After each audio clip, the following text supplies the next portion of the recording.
was ask you to state your name very clearly and tell us how you got to Palmyra, and then we'll go on from there, and we'll talk about pickles, we'll talk about JC's, was it that you were involved in? Optimist. Optimist, I keep forgetting. Optimist, and you know, your contributions to the community, what it was like raising children in Palmyra. Okay? So, all right, are we ready yet, Steve? You guys moved on me, but that's fine. Oh, sorry. Okay, all right. Okay. Yep, you can go ahead. You are. Clarence Nissley, been living here in Palmyra since 1955. The reason I came to live in Palmyra, I got a job at Pickles Pharmacy, which is here in the center of town. And I worked there for 40 years as a pharmacist. And I enjoyed working there. I was doing that kind of work, meeting the public.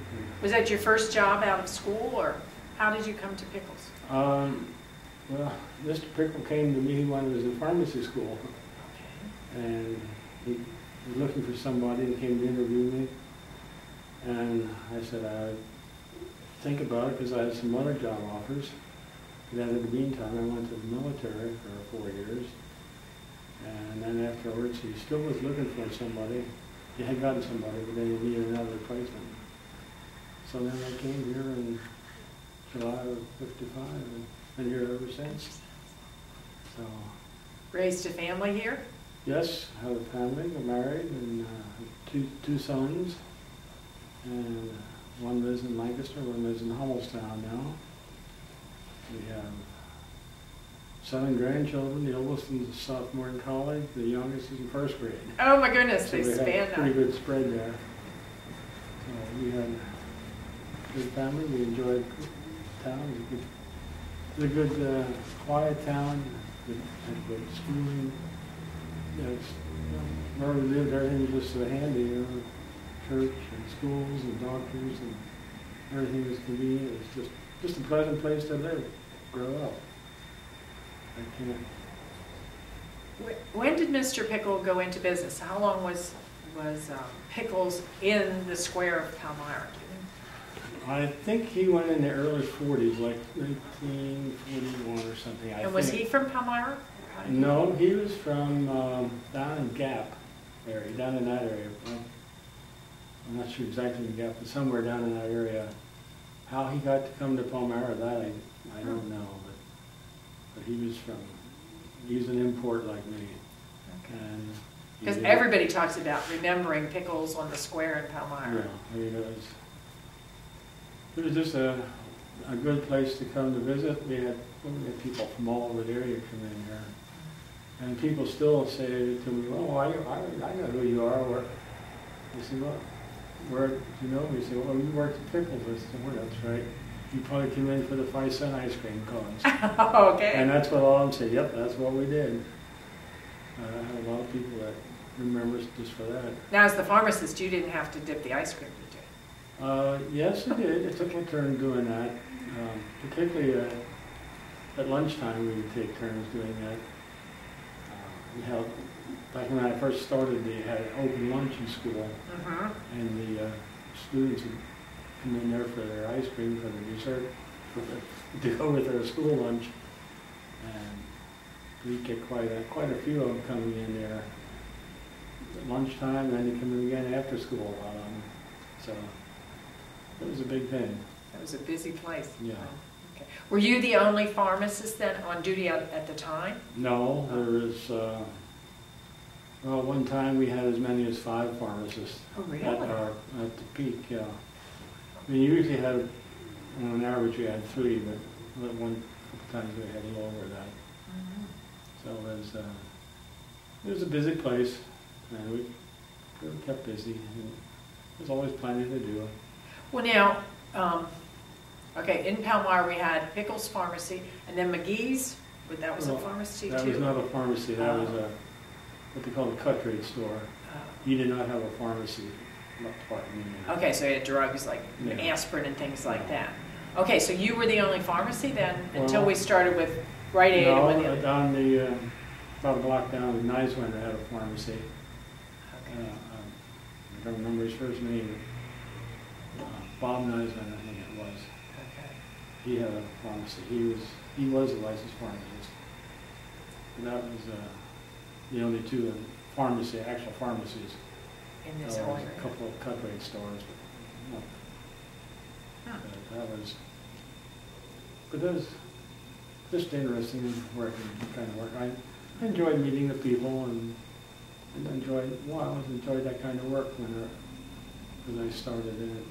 When I was in high school, really, working in a drugstore and just kind of worked my way up and Decide became a that's pharmacist. Now, did people ask today people seem to ask the pharmacist, and they're encouraged to ask the pharmacist about drug reactions or for information, medical information. Did they do that then, or did people feel more closely tied to their doctors? They didn't ask too much. Some would ask some questions about taking, but back in that day, you didn't give out as much information. It just didn't seem to be the procedure to discuss it with the patients like we do now, which I think is a good idea now, that patients understand better why they're taking it, what it's going to do for them. We sort of took it blindly, didn't we? Yeah, you just Here, take this. You trusted the pharmacist or the doctor to give you the right thing, and whatever they gave you, why you took it home, and then hopefully you took all of it. Mm-hmm. Where some people didn't. Even today, some people don't. They just think, well, I'm feeling better, I don't need to take the rest of it. And that's not always the best thing to do. You're sort of, as a pharmacist, and maybe I'm saying this wrong, but you're sort of tangentially in the medical profession. Have you seen, what kind of changes have you seen in the medical profession through those years as a pharmacist? Well, as a pharmacist, the training that they get these days is much, much more advanced than what I had.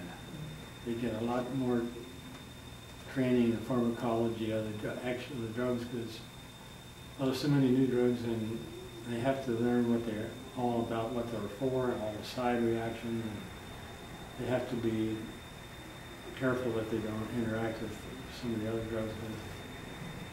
Of course, they have computers that help them along with that, but it's just I could say, more highly trained. Of course, now when I graduated, we just got a bachelor's of science in pharmacy. Now they can do a pharmacy doctor, and they go 6 years now instead of 4. So they are more highly trained and have a better technical skill as far as medicine and everything is concerned. Well, and there are a lot more drugs today, aren't there? Oh, yes. Most of the things that we were common when I started working, they're not even around anymore. All of that has been changed. There's just such a new variety. There's new stuff coming out every day. I've been out of it now for a while, and I don't even try to keep up with it anymore, because when I'm not involved with it, there's no need to. Mm-hmm. But Which is sheer volume. Yes. Well, in talking about sheer volume, when I first started working in drugstores, the pharmacist did 5 or 6 prescriptions a day. Really? That was a good day, but now the average pharmacist will do 150, 200 a day. Oh my With goodness. the volume that they have. With the computer, they can do it, because so much is generated. That before you had to do so much manual work, hunting and everything. Now it just seems to be so much. Boy, that's drastic, though, from 5 a day to 150 a day. Wow, Yeah, that is a major change. it is a big change. I never thought I'd see the day when you did that many, but that's what it is now. It's almost a must if they want to make a go of it, to be able to make a living. Yeah. Well, it's like the doctors. They're told they need to push so many patients through in a day in comparison. And nowadays, so many of it's specialized. You don't see individual family doctors anymore. Just not around here. No. Everybody's in a Some kind of community a practice. practice of some kind, Right. which has its advantages, because then when you need a doctor, there's usually one available. Right, exactly. Here's, Now, when I think of my family doctor, who first was Dr. Hartman and then was Dr. Kreider, right, in the same practice. coming to my home with his little black bag, you know. Oh, yes. Now, where did they get those drugs? I mean, today you have the drug reps that are giving out free samples to doctors, but did they buy those drugs from drugstores, or where did they get those drugs? They would buy them from drugstores, or they would buy, well, even the sales would come around from some of the companies, and they would buy them, and they had a very limited, very basic amount of drugs that they could use or had to use, and they were, of course, they weren't nearly as expensive then as they are today. You know, you can pay a couple dollars sometimes just for one dose of medicine, or even more. But I vividly remember that, you know, coming into it. Yeah, I don't think I haven't heard of any doctors that make house calls anymore. You know? Well, you know what? Yeah. You're hearing some, and I think that it's a good thing. I think there are a couple of doctors maybe in rural areas who specifically want to do that, you know, which isn't a bad thing.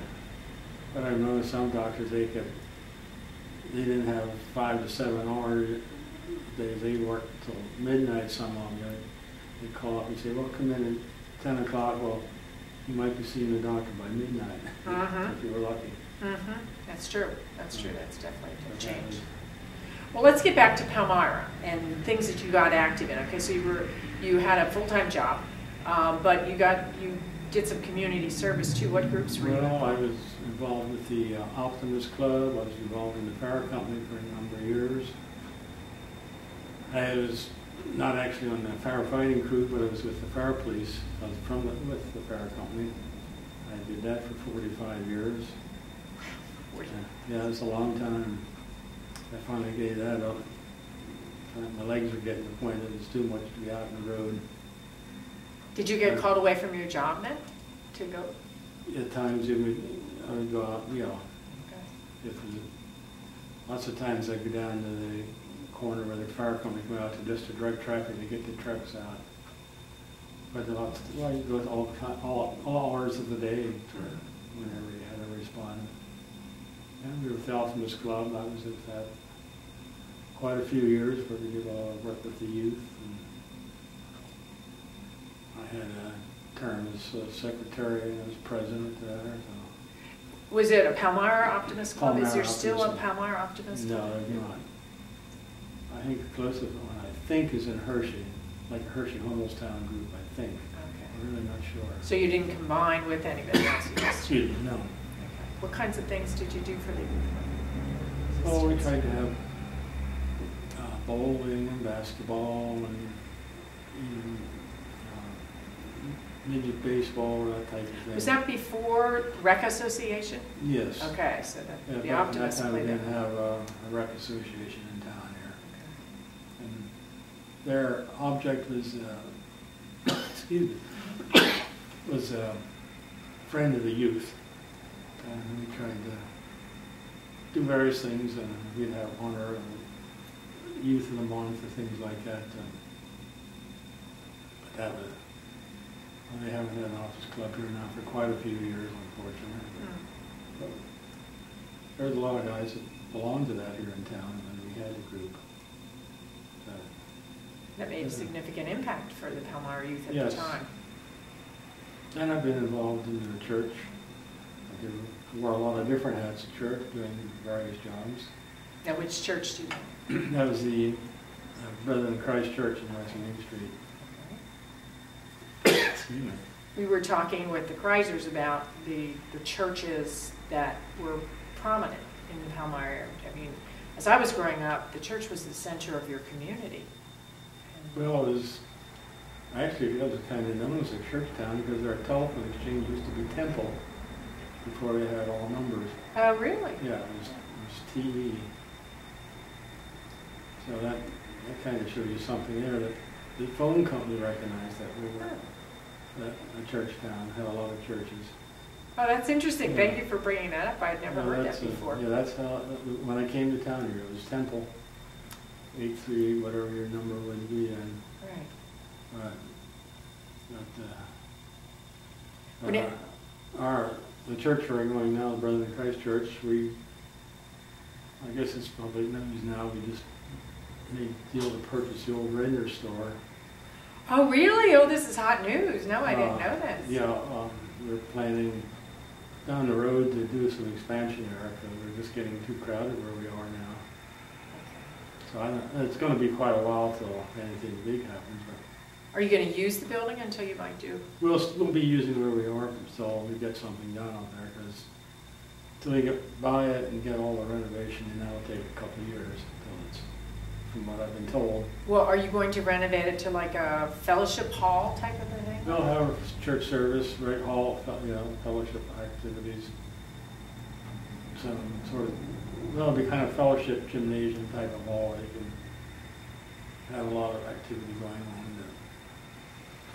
I know that your church is very concerned about young people, and they want to thank you on behalf of your church for their role in the 250th anniversary and how they did the Halloween. The fall fling? The fall fling, that was very successful. So successful that I think they're going to continue it. Well, that's something we've been doing for about 10 years already. That's what I understand, and that's wonderful. It's really, we get a lot of people coming to that every year, even before. On this year it was unusual, but I think we had ordered 3,000 hot dogs to hand out that night, and we went through almost that many.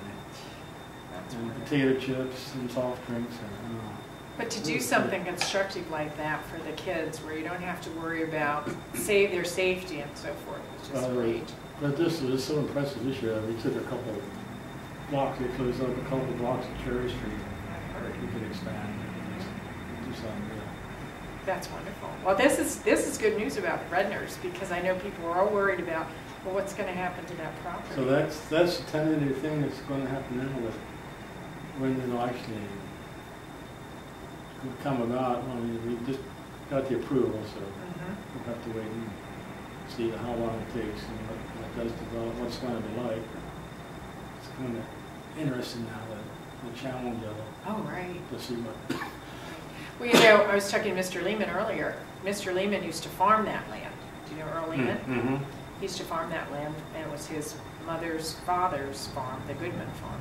Okay. And then my grandfather bought it somewhere along the way there. The Seltzers had owned it, my grandfather. And so I started my first 2 years right where Redner's sits. The old Redner's sits today. So I'll watch this with interest. Well, you'll really be interested in to see what the progress is. Right, exactly. So that'll be quite a challenge for us. But maybe that's what a church needs today. It'll help. I'm sure it is. With the youth program that we have a lot of youth coming into our program that have had no church experience or exposure. And it all started out with the youth director we used to have. He would go back to the high school and to the cafeteria at noontime and sit with the kids and just talk to them. He didn't do any preaching. He just sit down and be a friend. He didn't invite them, but the kids would come, and they'd enjoy it. They'd invite their friends, and we just got to find we didn't have room in our church anymore. There's so many of them. Oh, that's wonderful. What a wonderful So actually, problem. we rent space across the street there at Callie's now. Oh, okay. There's a sign out there, youth,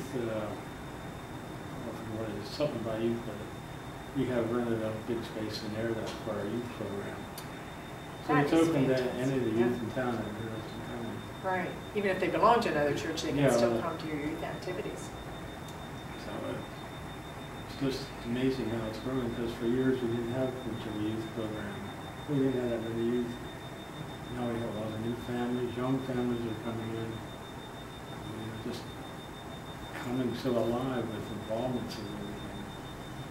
Well, that is certainly exciting. That's another age of your working with Palmyra and working for Palmyra through your church now. That's great. So we're trying to make it a better community. Hopefully have some success. And another thing we just started, in fact, that's one meeting I had before I came here. We're getting started with small groups, trying to get a lot of meeting, and for the leaders, my wife and I are one of the co-leaders in the group, so we had an orientation program. Well, you know, Palmyra, as I know you've heard it, Palmyra started its sense of community through the churches. You know, I mean, I'm Yeah. talking years, hundreds of years ago, you know, like, it was through the churches that people became active in their community. This is really neat. It's like what goes around comes around now. Maybe the revitalization of the Yeah. energy of Palmyra will come back through the So churches. I hope we keep on growing. When growing big though has some disadvantages. You don't get to know, you don't know people like you used to. You used to be able to know everybody come in by name, and now there's so many new ones coming in every Sunday. It's even hard to remember faces. Yeah. But that's good though. We have growth. That's what we want. That's fantastic. Great. Is there anything else you want to tell us about your story in Palmyra? I can't think of anything particularly special right now. I kind of pretty well hit the highlights. It's been your home though since 1955, which is Since 1955. longer than you've lived anywhere else. Yeah, that's right. Well, thank you. I want to thank you for coming in. Thanks for coming the second time. Here with this. We don't guarantee what we're going to take from it, but we're going to tell the story of Palmyra through all of you. Okay. Okay? Okay, good. Thank you.